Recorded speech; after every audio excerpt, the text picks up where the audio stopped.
balita mga idol. Araw ngayon ng linggo mga idol, pero may pasok kami. Kasi kailangan nila ng container.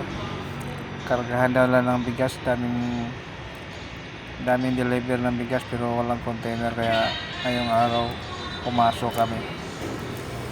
Kung makikita nyo, kami lang tao dyan, dalawa kami sa yung kasama ko. Sa operation, yun lang, walang operator. Tapos yung mga tracking, tingnan nyo, walang mga biyahe. Walang kita yung dikorinta na yan, no? Walang biyahe yan, pero may karga na yan sila para bukas. O mga idol, tingnan nyo, dito ako sa taas ng bubong, oh. Ito yung ginawa namin mga idol. Ito yung itong 5 na to nakahilera. Yan, tapos na yan.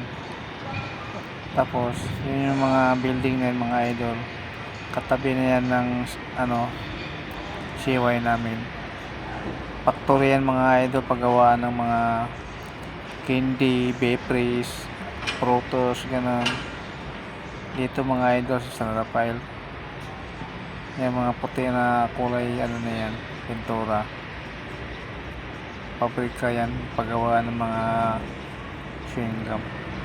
Ayan, yung mga kasama ko idol, isa lang, oh.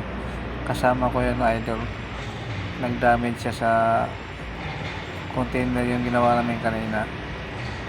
Ayan, tapos na kasi yung mga idol, kaya ito na pahangin ako sa taas ng container. Ayan, ang ganda ng view mga idol pag nasa taas ka ng container. O yan, yung kalsada na yan, yan yung ginawang skyway sa papuntang Caloocan, saka dito sa may pier. Yan mga isutang, kabilang kumpanya yan mga idol.